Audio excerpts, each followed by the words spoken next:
Missed an episode of your favorite podcast? Choose from over a decade of content in our archives, not just the latest episode. All free at gcnlive.com.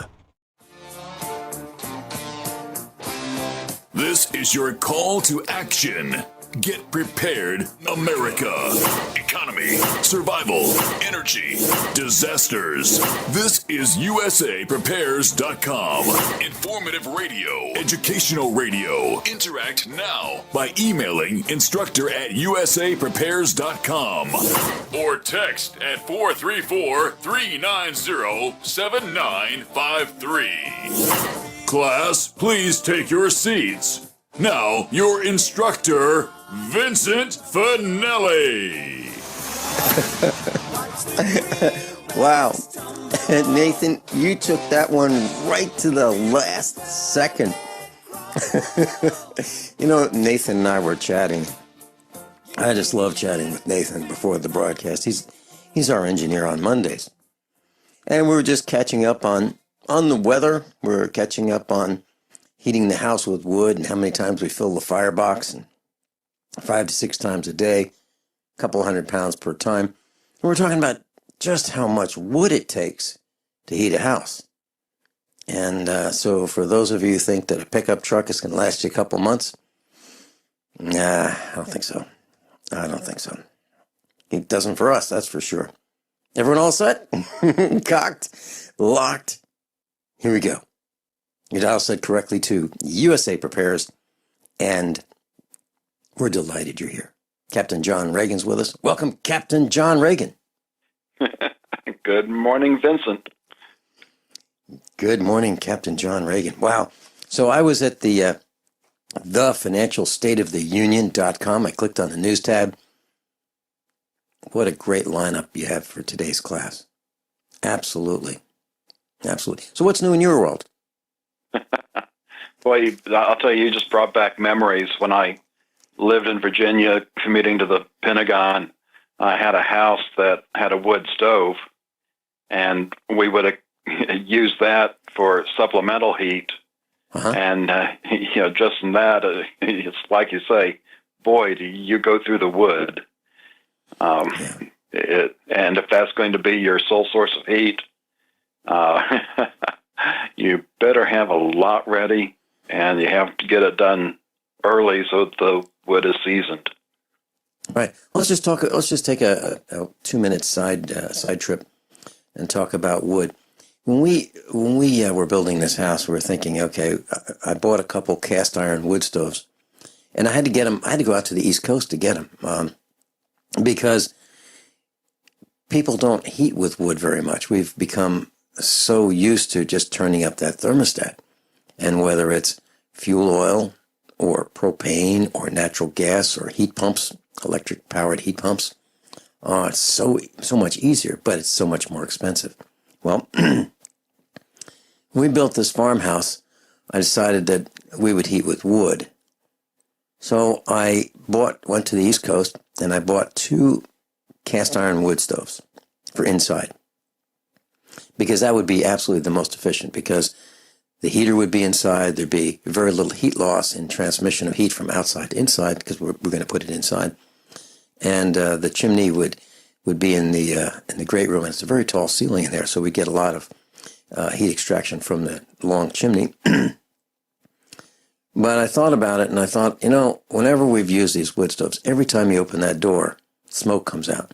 So then what do? You have to, if you have too much smoke, you air out the room, and how much heat loss is that? So we decided that, we're not going to do that. We'll get an outside wood furnace and insulate it, and, have a wood hydronic heater. And that's what we put in. It works great. But every time we open the door, it smokes. And that's outside. So it works really, really well. But the amount of wood that we use is enormous. I mean, it's literally enormous. We probably have 8 to 10 spare chains and a couple spare bars to go with our chainsaws. Because without the spare chains, we wouldn't be able to cut the wood, enough wood, to heat our house. So we have a trailer that we hook up either to a tractor or to an old Jeep, and we pull that around the farm, and we pick up these dead trees that fall, or trees that are standing that are dead. And when I say dead, I mean no bark left on them. And that's something we're probably going to talk about in hour number 2, the dead trees. And we cut them up and put them on the trailer. So it takes 3 of us. It takes 3 of us, about a half a day to get a week's worth of wood. And that's just to get it cut, put on the trailer, and then head home. And that's picking up these trees that fall down in the woods along the fence lines, and we use them to heat our house. And how much money do we save? Well, John, you studied break-even analysis. And when we looked at the wood stove and what it would take to install it, we installed it ourselves and trenched it ourselves and, put the underground plumbing in and all that. The break-even point was about, I thought, a little less than 48 months.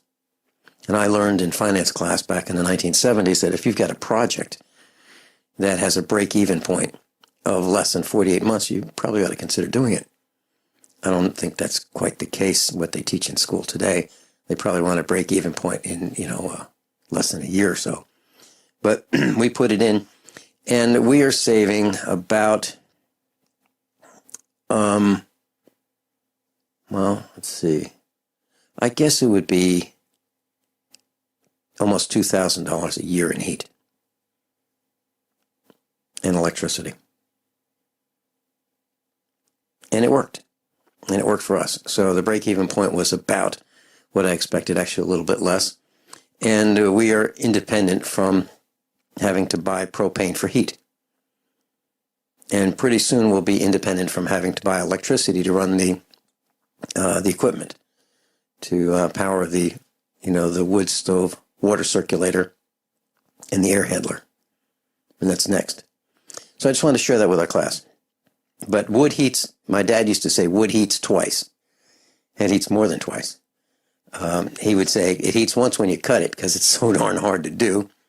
And then it heats when you use it. But it heats when you cut it, when you stack it, when you move it, when you shovel the ashes, and when you actually use the wood as a source of energy to create heat in a fire. Okay, John, that's my comment on heat. Well, but you're right. I guess it was probably 3 or 4 years ago, I gave a homework assignment to watch Frontier House, which was one of the reality shows on PBS, where they basically had a contest with a few families to live how people lived in a different time period. And for this reality show, it was Montana in, I think it's the 1880s. And when they were doing the evaluations at the end of the show, the young couple came close, but nobody had enough wood for the winter. And of course, if this were those times, that translates into not surviving the winter. So it's very serious. And I don't have an item for this. I just saw it on the news this morning. You probably remember we had the tornado come through here the day after Christmas that killed several people on Interstate 30 and messed up a bunch of houses in that area. Well, one of the families finally got, moved back into the house. And of course, this weekend we had the big cold snap here. So they lit a fire in the fireplace and ended up losing their home. And what belongings they had, what survived the tornado didn't survive the fire. And the initial determination from the fire department was either faulty chimney or fireplace. So, there's a preparedness lesson there as well. It's nice to have a fireplace. It's even better having a wood stove because you don't lose all the heat up the chimney. But these things also have to be maintained properly because if they're not, you end up with a house fire. And the big thing typically is the creosote buildup in the chimney, and you're not going to be able to call a chimney sweep. You're going to have the tools and the I don't know how much skill it takes, but the skills to take that creosote out of the chimney, and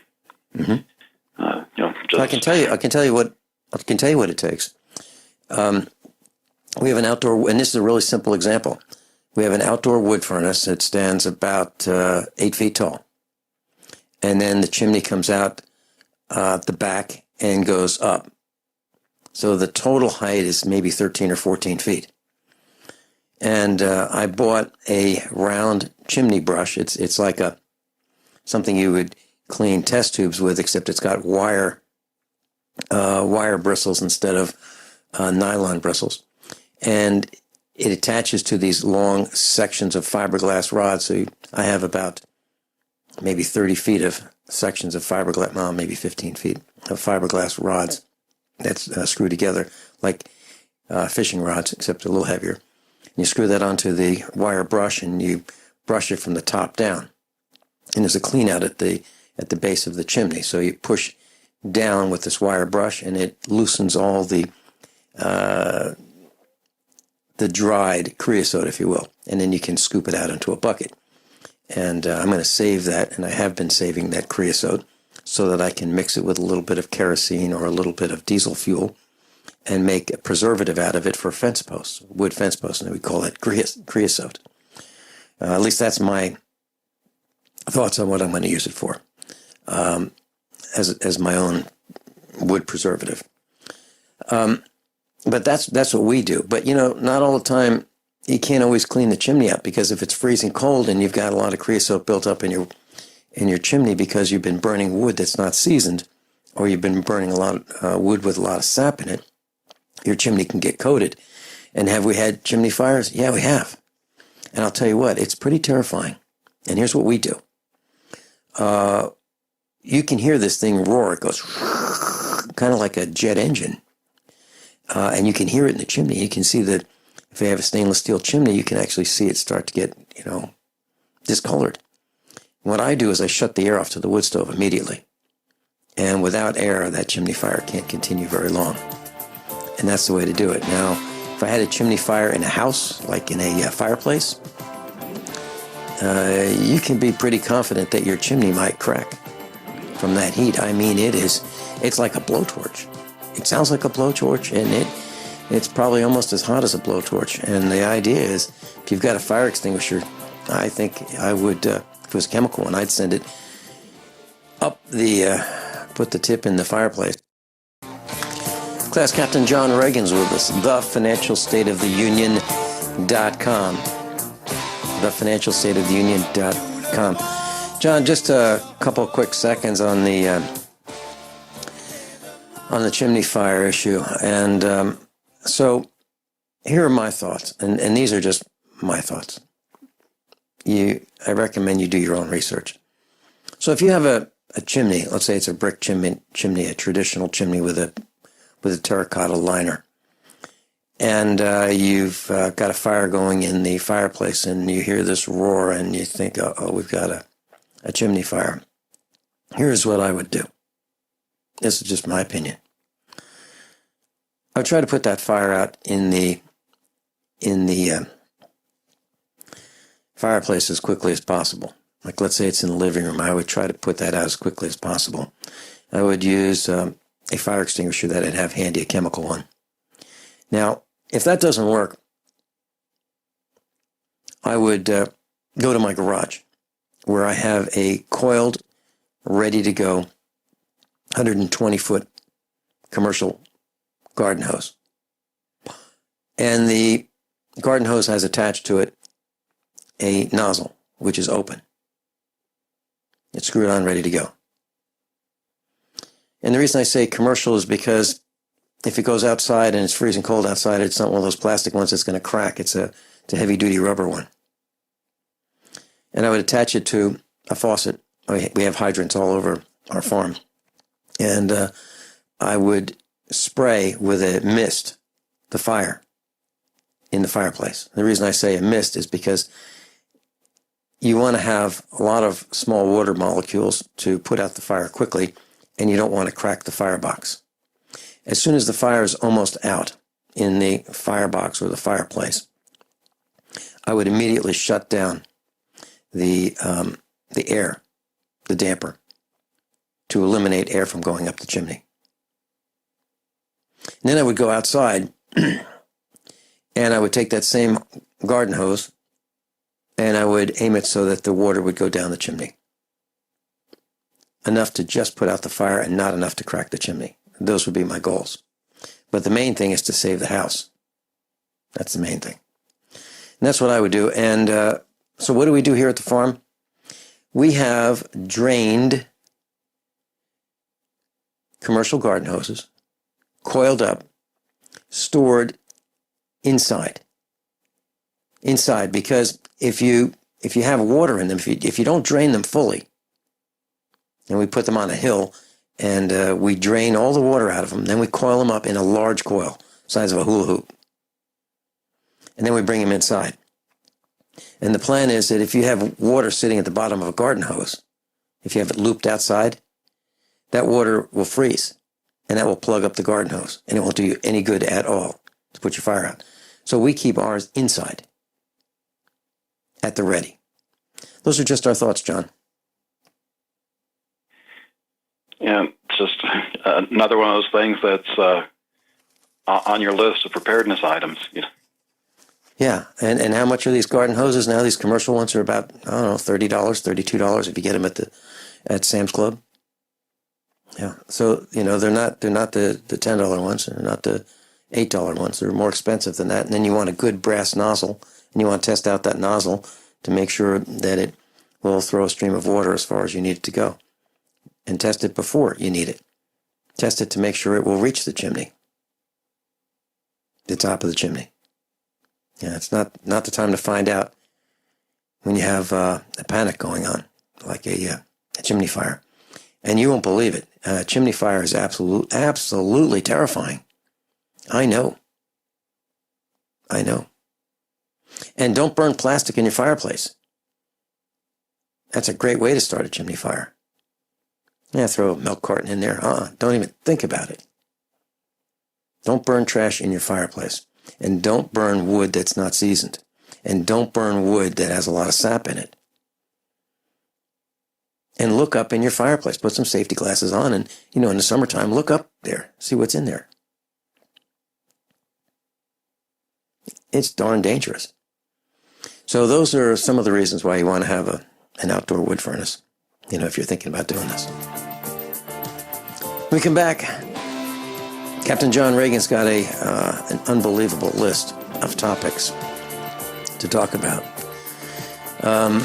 He's going to talk about 151 years ago, what happened. The Fed destroying $1 trillion.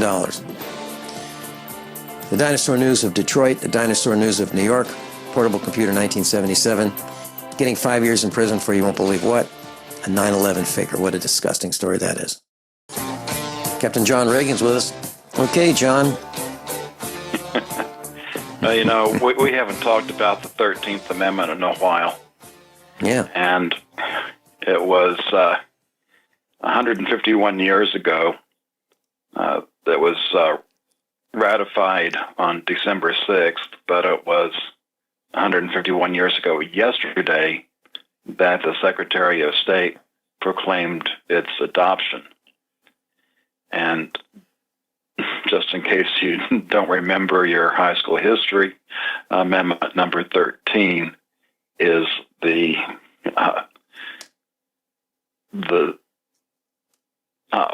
constitutional amendment that banned slavery. And in reading this, now that I've scrolled down there, Section 1, neither slavery nor involuntary servitude, except as a punishment for crime, whereof the party shall have been duly convicted, shall exist in the United States or any place subject to their jurisdiction. Section 2, Congress shall have power to enforce this article by appropriate legislation. And that's it. It's not very wordy, but there's some important things we need to read into this. While involuntary servitude, again, except when you've been convicted of a crime, is prohibited, voluntary servitude is still perfectly constitutional, and and I wish this is what we could get across to people today. You are enslaved, and the typical way is debt. And it's bad enough, the debt that you can take on your own, but what the government has done has made it to where there is no financial freedom in the future, because it's going to require more than 100% of income just to feed the beast. And of course, there's the slavery of taxes, John. You can stop paying taxes and run the risk of being a guest at the Crossbar Hotel. Many have tried. And if you think you don't have a master, just stop paying your bills. Mm-hmm. You'll find out quickly. Next up, Fed destroys $1 trillion. And if you happen to get to the post before the show, I had to correct this link during the top of the hour news break. In case you missed the news last week, the Fed raised interest rates another 0.25%. And between the bond and stock market, they wiped another $1 trillion of value out based on that. And it's like I've been saying for how long now? Interest rates rising is what's going to be so deadly. You end up just looking at the federal debt, $20 trillion worth there. That goes up, even to near normal 5% by the time it's all cycled through. That ends up being $1 trillion a year in interest expense. And of course, in fact, I've already gotten the notice for one credit card. The interest rate's gone up to 0.25%. And, with people tapped out as much as they are, especially with Obamacare going up so much next year, all this additional expense is going to hurt. And then we've got the problem of the pension funds. A lot of that $1 trillion, didn't necessarily hit the, the 1%. It hit the pension funds, which are already hurting. And we've got an article we'll be talking about in an hour or two. Another city having problems. Vincent? Yeah, we're going to be talking about pension funds, and we're going to be talking about, as a preview, didn't the staff of the city take care of themselves first? Didn't they plan that? That's usually the way things happen. The executives make sure that they're paid very well and get rewarded for all the damage they do. And then all the people that had to do all the really hard work, well, too bad. Yep. Oh, my computer came back. It's great. I was unable to refresh. Something happened to my screen, and I've got a separate computer for, looking at the financial state of the union, separate from the computer that runs the broadcast, separate from the call screen computer. And I lost one of them a few seconds ago, but it's come back, which is great. Okay, so what's next, John? Well, you've been hearing a lot about fake news. Yeah. So it was interesting that the purveyors of the real fake news, the dinosaur media, I'm going to do my best not to call them mainstream anymore, because they really aren't mainstream. They're, whether it's the newspapers or TV and radio stations, they're having really hard times out there, and they in the dinosaur death throes, they're lashing out as much as they can against the modern media, who's able to get real news out to people. And we've got examples from Detroit, where the Detroit News is cutting its finance columnists, editors, and photo staffers, because they can't find a way of making money in this brave new world. Mm-hmm. 20 newsroom employees, and then New York Times is going to vacate at least 8 floors of its 52-story Manhattan skyscraper and rent out the space to make money. And that's going to force 400 of its staff to relocate to temporary office space. So, yeah, until they get rid of them, probably, because that's the way it goes. When companies are having a tough time financially, first thing they do is they cut pens and paper and pencils and paper clips and rubber bands and that kind of stuff. And then they say, you know what, those seminars that we used to go to, we're going to have to limit them. Actually, we're going to have to abolish them. No travel, no business lunches, no pencils, paper clips. But everything's, going to be fine. We're just going to realign what we do. And next thing you know, you find out realignment means the same thing as layoffs. And then next thing you know, there's partial shutdowns. And then pretty soon, the company's in such serious trouble that they sell some of their assets. And in this case, the New York Times is renting out space that they used to have for people. Now, part of this is through automation, but part of it is for reasons that they're just not selling as many subscriptions. At least that's what I'm reading. And, I was thinking about the term that you used, John. I think that dinosaur media, I'm thinking obsolete media is what we should start calling those guys. Obsolete media or defective media. Either one of those two terms is okay with me. I call politicians defective, and the media that is selling the fake news, the actual fake news, is defective and obsolete.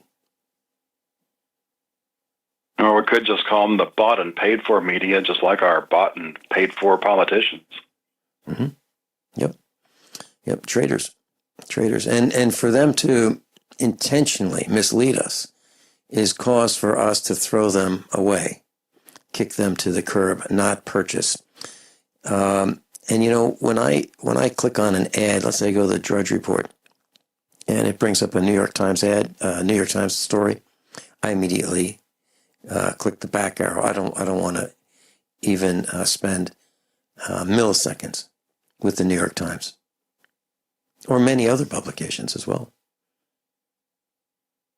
I don't want to spend any time at Sears. Companies who have done such stupid things, wasted their businesses. I don't know, John, maybe it was these new MBAs that came out in the 1980s, these new ways of soaking their customers, making money, the new way, not the old-fashioned way through hard work and good products and good services and good guarantees and good customer support and products that are reliable and repairable and durable. The new way of, you got a problem with that washing machine, well, just throw it away. Got a problem with that television, just throw it away. Got a problem with a VCR, radio, computer. It doesn't pay to fix it, just get a new one. Those people, the people who have thought that up, I don't want anything to do with them. I want nothing to do with them. As a matter of fact, John, I had so many frustrations. As you know, we have old cars. And my son who I've trained in auto mechanics, absolutely, positively hates, despises the chicken foot. And the chicken foot is the logo that's on a Mercedes. He despises working on Mercedes. to the point where I don't want to get under the hood with him, because if I do, he's going to point out all these miserable engineering achievements, things that require special tools, special fittings, so hard to work on. And then you look at the newer ones, forget it. I mean, there's not much you can do to them. You've got to bring them to the dealership. If you go to a website and you look up, a problem with the Mercedes, and you go to some forum, the word dealership or Steeler enters these descriptions. And that's what they call the Mercedes dealerships. Stealerships with an S, because you're not going to get out of there typically with less than a several $100 bill.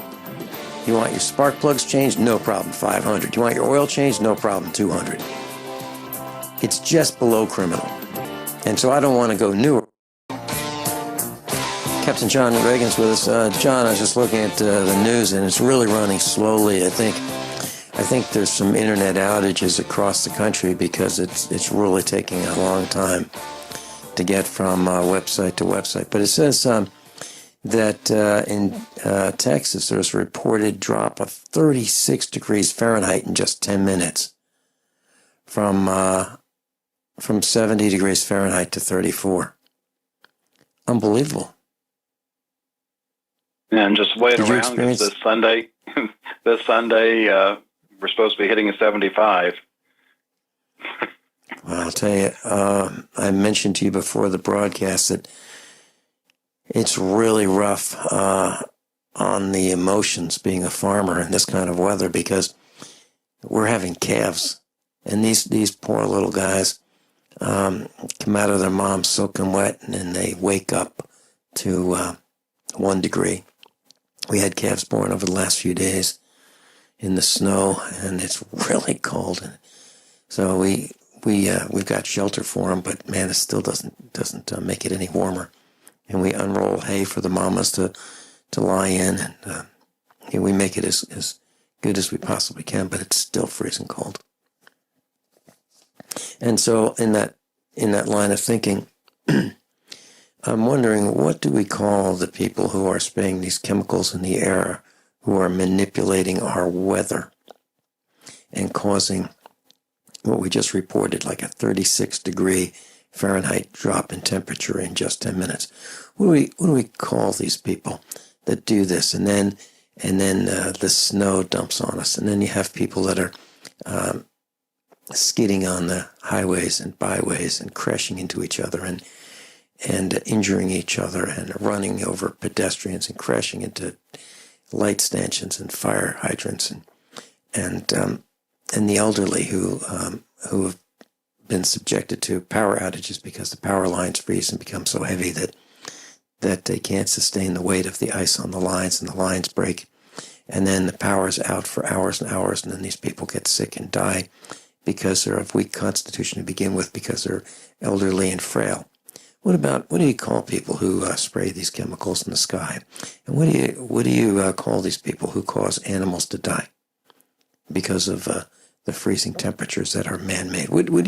Or the change in weather? What do you call them? Do you call them murderers? Do you call them are their crimes manslaughter, murder? What would you call them? I just hope that we shun them for the rest of their miserable lives for what they've inflicted upon us. I hope we can find out who they are and try them for treason. I hope we can do that. John? Let me try and hit the last two on hour one. We've got an elector here that will be, unfortunately, voting for us today. Turns out that I'm not going to use his name because I think he's out for the publicity. I first found out that he's using a publicity firm that is run by Van Jones. Why would a Republican be associated with that? The latest that's come out is that this guy has put himself out as a 9/11 first responder, and turns out that that story is not checking out, and he's gotten a lot of publicity for that. And I've only found one report that goes even further, that this guy had an Ashley Madison membership back in 2012. At the time, he was married with 3 kids and bankrupt. So how this guy got to be a Republican elector is beyond me. But it sounds like he does a pretty good job of convincing people. It's an outrage. It's an outrage. And then we have people saying, don't support the candidate through the Electoral College, vote for anybody else other than Trump. We have people saying that. And then we have guys like this who have been selected to elect, or selected to select the president. It's amazing how far we've fallen. What a disgrace. Captain John Ragan and I'll be right back. And I'm looking forward to telling you about probably one of the most serious threats.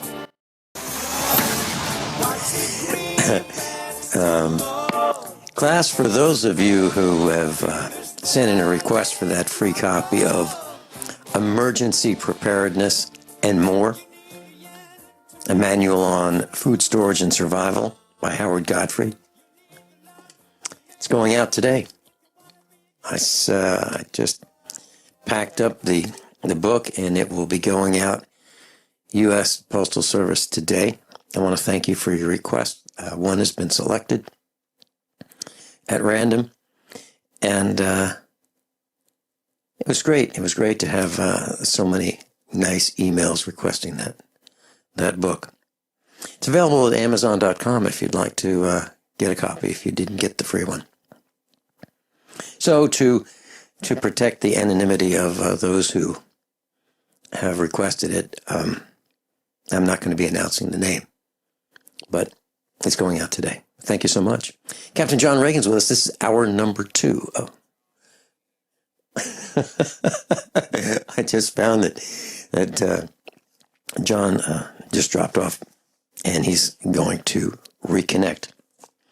So that book, Emergency Preparedness and More, is available at Amazon.com.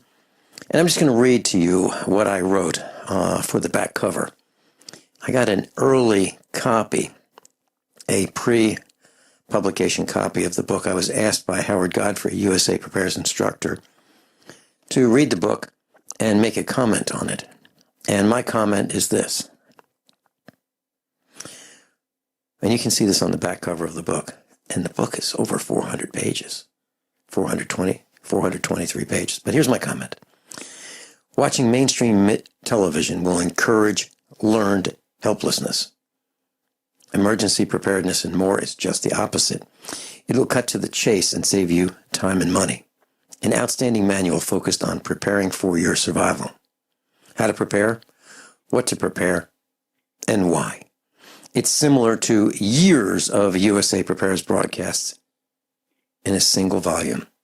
If you're new to preparedness and survival, reading this manual from cover to cover is your best first step. And it's signed by me, Vincent Finelli, broadcaster and CEO, USAPrepares.com, LC. John Ragan, glad to have you back.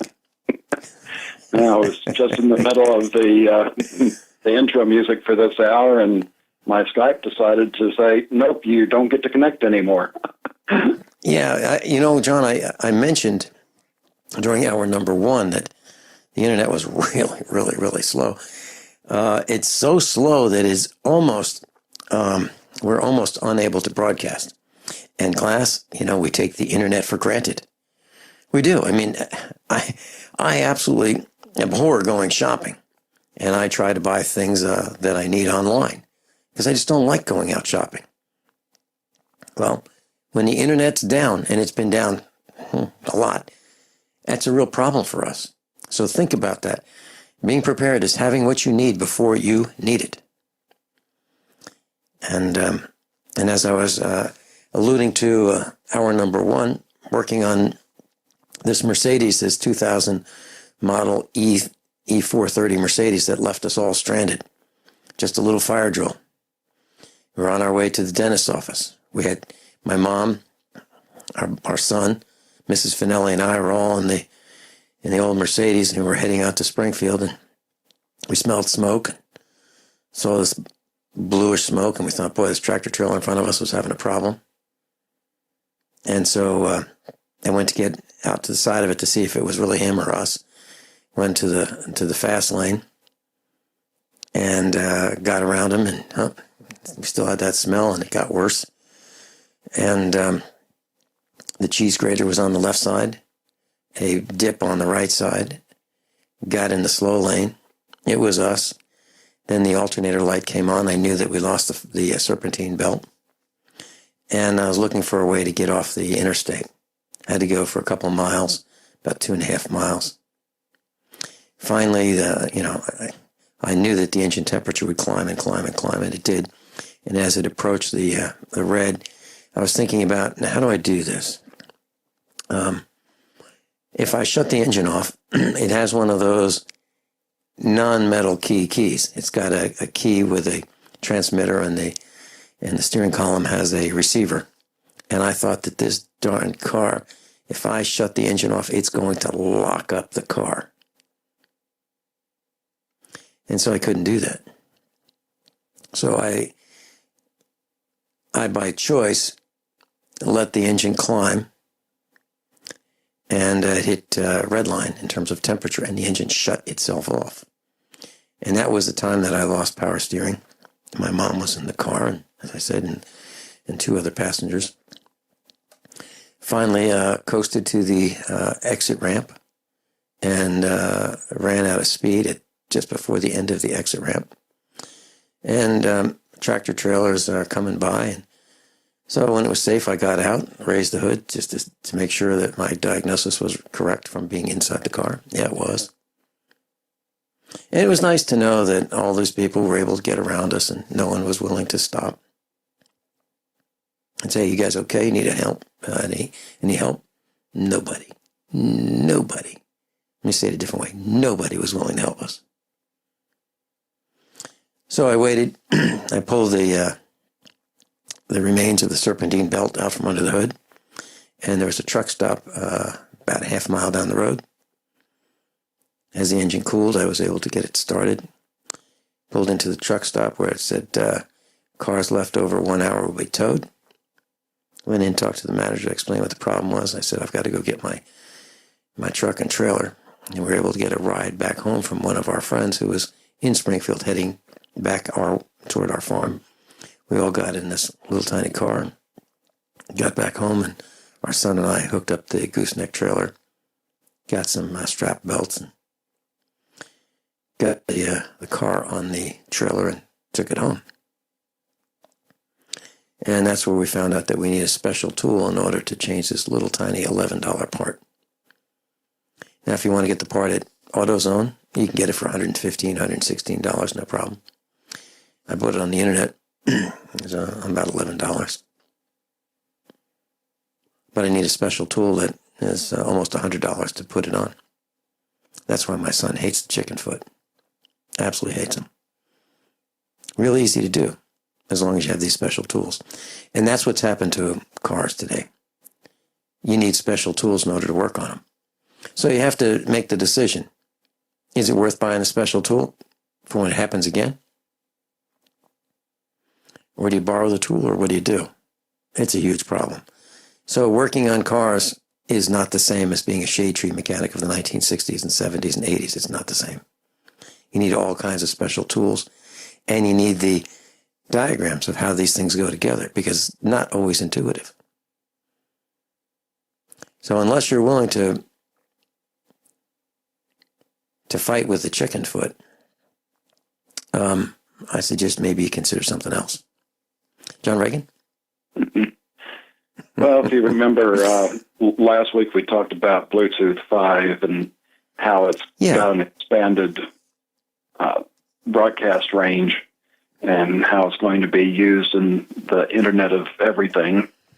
Well, this week I've got an article on low-power Wi-Fi, and this uses 10,000 times less power than today's Wi-Fi, The article gets a bit technical, but basically they've only been able to achieve speeds of 11 megabits per second, which can that'll still let you do a lot of things. I remember, back in college, we had dial-in modems that was 110 baud.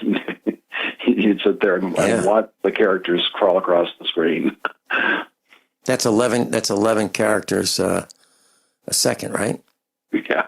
110 baud. Yep. So if you are an engineering type and want to see how they're doing this, there's this article, and they also have a couple of links in there. One's to a paper, one's to Technology Review, where it names it one of the top breakthroughs of the year. So it's, again, unfortunately, technology is taking a step forward on new ways of getting into our life. Mm-hmm. Yeah. So vehicle-to-vehicle communications, your speed, your acceleration, your deceleration, all kinds of things will be communicated from your vehicle to other vehicles. Traffic light, red, yellow, green, right? Speed limits. And it's actually that kind of like that, knowing what the speed limit is, because every once in a while I look around and I go, John, what's the speed limit here? I don't know. I think I know, but I'm not absolutely certain. Did they reduce it in order to set up a speed trap? A gauntlet, a revenue stream? Am I in a revenue area? What? And it would be kind of nice to know that. But the rest of it, I'm not interested too much in. The spying part, and whatever spying we think they can do now, I don't think we've thought through all the potential spying applications that these thugs can install. And that's just one more point for the case of driving older. I want to go older rather than newer. That's a huge problem, because when you go with an older vehicle, then you've got the rubber part failures that are going to get you. There's no good solution. What's next? Yeah, with that vehicle-to-vehicle, we've got an article there. They're releasing the rules to mandate into new cars. And I would suspect that before too much longer, they'll mandate it to be, at least a portion of that be installed into the older vehicles for safety reasons. And if you don't have it, you don't get to drive your car. Yeah, that's probably coming. That's probably coming. These thugs are just, while we're sleeping, they're dreaming up new ways to confine us. When we come back, we've got Mark in Philadelphia. He's on hold. We'll get to you, Mark, as soon as we come back. Captain John Ragan's with us. I'm Vin Finelli. Captain John Ragan's with us. Mark in Philadelphia. Welcome. Good morning. Good morning, Mark. Vincent. Good morning, John. It's been a while. I appreciate you opening up being open to for callers calling and stirred up. When I heard that you'd acquired a Mercedes, I thought, oh, good, he's got a good old rock solid tank, the older one, right? But then I found out you bought a mid to late '90s, I think it was. And it's a 2000. Oh, 2000. Okay. And I was like, oh, I was really concerned, because the thing about it is, from what I gather, look, the best designs are simple designs. The best designs are durable designs. The best designs are the ones that you can easily maintain yourself. But these corporations definitely have it in for us, and they do not want us doing our own thing. And as of the mid-'90s, all the companies, from what I gather, all the major manufacturers, including Mercedes, BMW, all those Europeans, they went to the same model as the U.S. where they all did, I think, where they wanted to put in their control circuits, especially, or their control mechanisms, and or special really high tech stuff that you and I can't repair ourselves.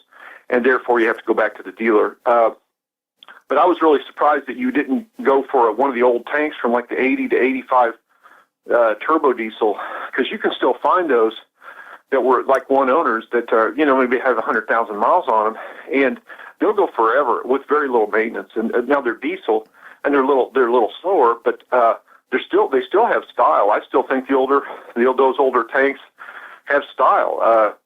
And you're talking about like a Mercedes 300 SD. SD, 5-cylinder turbo diesel. Right. Yeah. And we've got one. Oh, you do? Okay. Yep. So we also good. that's good. Also have a Mercedes 300 TD, 1987. They only made this turbo diesel. Yeah, they only made it for 1 year, 1987, and they were used. The ones with the blue interiors were the ones used by the dealerships or the stealerships as parts delivery vehicles. But we have one with a red interior, which is kind of rare. Yeah. But I do understand, like with the TDs, the TD wagons, they have those airbags, and they can go bad on you. And also the window mechanisms are controlled by air, I believe, right? And so if the rubbers, the lock systems are controlled by air. Huh? You're right. Yeah. So even in 1996, if you have an E300 diesel, a straight diesel, it will get between 35 and 40 miles per gallon. It's 0 to 60 in about 17 seconds. So, a quarter mile in about 17 seconds. It's pretty slow. However, once you get rolling, it's awesome. Absolutely awesome. Smooth, quiet. When I was growing up, we had a little 240 TD. What's interesting, the 240, which is the 4-cylinder, those engines were actually used for generators and or air conditioning systems on the for trucks, for the trailer unit. Mm-hmm. There's a ton of them out there. But anyway, I wanted to ask you guys. I'm kind of pacing back here and forth, keep my mind going here. So back to the deal about technologies. By the way, I don't know if I'd ever told you, Vince, that I was in the service, and I worked on like three different generation of electronics, radar systems, vacuum tubes up to digital. And I appreciate the digital because they're easier to diagnose and troubleshoot. But again, if technology is used and kept simple, it can be simple and still be advanced. But my sense of it is all this electronic stuff. Most of it we don't need really. And does it really advance our lives? I mean, does it really? Oh, you're absolutely right. You're right, Mark the Spark in Philadelphia. You can get a torque wrench for about $12 at the Chinese factory tool outlet, kind of like the one that I have, or you can get one from Snap-on for several $100s that has a digital display. Yeah. I don't get it. Mine works just fine. Can I hold over? I'd like to ask you something else. Sure. Mark the Spark's with us. John Ragan. Captain John Ragan's with us. And Mark in Philadelphia. We'll have to go quickly because John has a long list of topics for the rest of the broadcast. Okay, well, great. I appreciate it, Vincent and John, especially you, Vincent, opening up this forum, because you guys are keeping us sharp there. I really appreciate that. You challenge us to keep on keeping on and thinking deeply and clarifying what's really going on. And in along the same lines as for your listeners is, the Amish say many hands make light work. And I extend that further and say many minds make bright work. So, I wanted to bring up, I just give you a couple of gems here. There's a couple of companies, one I've known about for a while. It's called Lehigh Defense. They make bullets. They make high technology bullets that are really leading edge, and they're milled bullets. You got to check them out. LehighDefense.com. I have nothing to gain from telling you this, except just pass it along to my fellow countrymen. A good idea, I think. So with this bullet technology, what this means is that because these bullets penetrate deeper, that means a person could carry a very small handgun, even a .32, and get really good penetration for a defense round. And so it's something you want to check out, LehighDefense.com. Another one is that I just learned about, just came about. It's really a breakthrough in shell casings, and that it's called Shell Shock Technologies, and it's a new alloy, and get this, it's many times stronger than brass, and it's half the weight of brass, and it's also magnetic, so you can pick it up. It's also a very malleable metal, so you can reload it many, many times. They don't even know how many times you'll be able to reload it because it's not brittle. It doesn't crack. And here's the kicker. Here's a new technology that's cheaper than brass. The rounds are cheaper than traditional brass. And they're currently making it in 9mm round shell casing. So check it out, Shell Shock Technologies. But I want to ask you one thing real quick here. This deal that just happened in Kansas where the guys were, Kansas created that law where within the state you could manufacture firearms and sell them back and forth as long as you kept it in the state. And now we have, you think the state they passed that law, so you'd think they would protect their own, right? But now we have, a couple of guys that were making suppressors, and now they're in trouble with the federales because they were selling suppressors without a tax stamp. What say you about this, Vince? Do you know what's going on with that? No, I'm not up to speed on that, but in Missouri, we have the right to bear arms. It shall not be questioned. So my question about that is, who has the right to bear arms? Obviously, all of us do, starting with zero, age of 1, 2, 3, all the way up to over 100 years of age. And arms sounds to me like bazookas and anything else, down from there. So I've got a problem with having a federal tax stamp on suppressors. I mean, some people just might want to make it quiet. What if they want to plink in their backyard without waking up their neighbors on a Sunday morning? Who doesn't want to do that?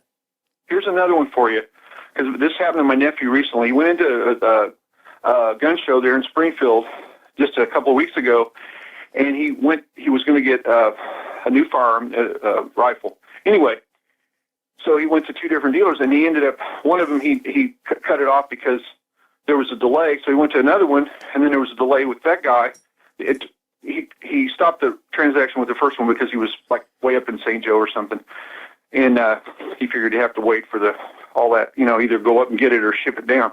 But get this, so he got denied, and now he's trying to figure out why he got denied. To me, this 4473 it could be a way for guys to get entrapped, because what if there's a clerical error somewhere in a city or state courthouse of some offense that you went through, but yet it was there was a clerical error. I mean, if you my understanding is you signed the 4473, and if you don't know where you stand, you're committing a perjury, and that's a felony. I just don't trust contracting with the government in any way. What about you? So here's the answer: buy a used rifle, pistol, shotgun. In Missouri, yeah, exactly. Yeah, from the state you're in. So if you're in Missouri, you just buy it from, there are plenty of, I was probably at that same gun show, the RK show that you're probably talking about. Yeah. I was walking around there. And here's the thing, Vince, I'll leave you with this. The two dealers that he dealt with, and I know they don't make much margin on these firearm stuff, especially the firearms. Maybe on accessories they make more margin. But they both said, well, if you don't have a felony and if you didn't have a violent criminal history, then you're good to go. Well, that's not necessarily so. The devil is in the details, especially when it comes to our government. The devil is in the details. And so he ended up getting denied. Now he's trying to figure out, he's contacted NICS to find out why and try going through that. I mean, it's just... I understand what you're talking about. I was driving or operating a vehicle in Missouri with a suspended license, and I didn't even know it. And why was I suspended? Because some jerk in Jefferson City must have transposed two numbers on a keyboard and suspended my license. There you go. Yeah, and then try. And then what trouble did you have to go through to figure that out? And what actually happened? It took you a while, probably, right? Well, I was trying. Yeah, my bag that had my license in it at the time, I carried a bag instead of a wallet. Like a small computer case, was stolen from my car, and I went to get a replacement driver's license. And that's when I found out, no, you can't have it because your license is suspended. And what? For what? Yeah. And so that's when I found out. So you're absolutely right. Mark, we've got to run. Thank you so much for being with us today. Thank you, Vince. Thank you, John. John Ragan. Well, I think everybody knows what Hillary looks like when she's on stage performing, but we've got an interesting shot here of what she looks like when she's not in front of the public. And I've got the link entitled That Look You Get. And if you scroll down to the fourth picture, you'll see Hillary in a car going to an event. And when you take many millions of dollars and end up not being able to deliver what you promised, I think this is that look that you get. So, Hillary, give it back. Give it back just before you go to prison. Give it back. You got that wide-eyed look, very somber, no smile. It's kind of like, how do I get out of this problem, Yeah, I'm looking at that picture. She's in a black car. And I understand she doesn't operate a motor vehicle herself. She is carried around wherever she goes. Other people do that for her. I do not want someone representing my interests that doesn't know what day-to-day life is like. I don't want somebody like that. And I'm really, John, I was thinking this morning, I'm really looking forward to not hearing her voice, and I'm hearing it less and less, seeing her in the news less and less. I love it. It's what a Christmas present we're going to get this year. The thought of Barry, Michelle, Hillary, and Bill, and the ilk not being around in public life, damaging our lives anymore. That would be really, that's a nice thought. It's nice to see him on the way out. And I just want to quickly mention the next link called Just In Case. If you get hit by ransomware, there's a portal here that has a bunch of free decryption tools that can help you out.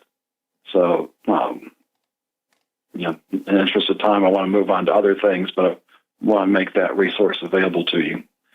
Below that is water issue. You may have heard on the news where Corpus Christi said, don't drink the water. And it was actually much worse than that. So a lot of times when you're in a situation where you can't drink the water, it's still safe to take a shower. But that wasn't the case here. You couldn't shower with it. And apparently it was a petroleum product, which meant that, if you got a water filter, you can't filter it either. So the good preparedness lesson there, you really do need to have a certain amount of water stored up just in case, even in what we consider normal times. Really good point, John. And you're right. The announcement came out, you can't do anything with the water. And so what are they going to do with the water? What are they going to do with these millions and millions and millions of gallons of contaminated water in Corpus Christi? What are they going to do with it? I don't know, but at least they've given the okay. You can go back to drinking the water today. Yeah. Well, I still wouldn't trust them. I wouldn't trust them. They said it was okay to go outside when 3 Mile Island was going off too. And then 10 years later, you find out, not really accurate. It was not safe. And, we've talked quite a bit about what the UN is doing, saying that the Jews have no connection to the land of Israel. and now we've got 1800-year stone tablet found on the seafloor. It names the Roman ruler of Judea for that area. And apparently in the 2nd century, when there was the revolution, Rome pretty much struck Judea from the record and renamed the place Syria Palestinia. But this this tablet, which looks like it weighs more than half a ton, shows. Guess what? The Jews really do have a connection to this area. Of course, the UN isn't going to care about that. Captain John Ragan, I'll be right back after these few short commercial announcements. John, you think we're going to get ready to, or have time to go to Fukushima, that section? Yeah, let me try and hit, and now it's Fort Worth, and then we'll do Fukushima. There you go. Class, hold on to your hat when we talk about Fukushima. No kidding. We'll be right back. Captain John Ragan's with us. John? Been talking about the Dallas Police and Firemen's Pension Fund being in trouble. Mm-hmm. Well, yep. The Fort Worth Employees Pension Plan is in similar shape. This covers almost 390,000 employees and has a liability of $1.2 billion on assets of $2 billion, and it goes into detail here with the problems, and so just another pension fund having problems. And now to go down to the Fukushima section on radiation this week and get below the list of the cities with more than 1,000 counts per minute. A couple of things. One is dead reindeer in Central Arctic. In 2010, the herd was about 70,000 animals. Now in 2016, it's down to 22,000, and the size of the reindeer are smaller as well. And a little bit below that, you get the California dead tree count is way up. And of course, part of that is the drought. Part of it's radiation, because you go further north from California into Oregon, Washington, and Canada, they're having dead trees up there without the drought. So it's a problem. And we've also had news lately where they're admitting to radiation in the fish off the Pacific coast.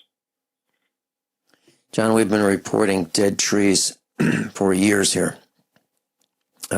Trees in everywhere I look in Missouri, and I'm sure it's not just Missouri. I'm hearing the same story, same stories all over the country. Dead trees, and class, just look. Just when you're in your vehicle traveling, look out the window. Look at the trees, and you just won't believe the percentage of trees either struggling to survive or are dead.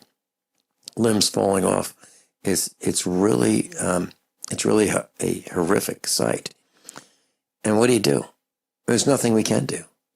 We are in the path of the radiation, all of us. And if you think I'm kidding, if you think John's kidding, Miles reported that he observed let's say 1,100 counts per minute himself.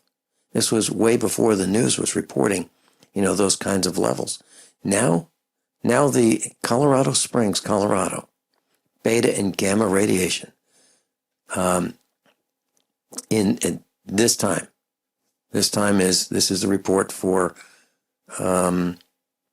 December 17th, and this is from Veterans Today. Colorado Springs, 1,719 counts per minute, 343 times above normal. Grand Junction, Colorado, 1638. Louisville, Kentucky, 1604. Idaho Falls, Idaho, 1568. Denver, Colorado, 1532. Casper, Wyoming, 1497. Well, so if you think, that's good, it's not on the East Coast, okay. Raleigh, North Carolina, 1426. How about Georgia, 1289. San Diego, 1288. Let's see. Wichita, the bottom of the list, 1017. Worcester, Massachusetts, 1023. Boston, 1032. Rochester, New York, 1056. Portland, Maine, 1122. What I was trying to do is give you a snapshot. Memphis, 1231. Yuma, Arizona, 1206. Trying to give you a snapshot.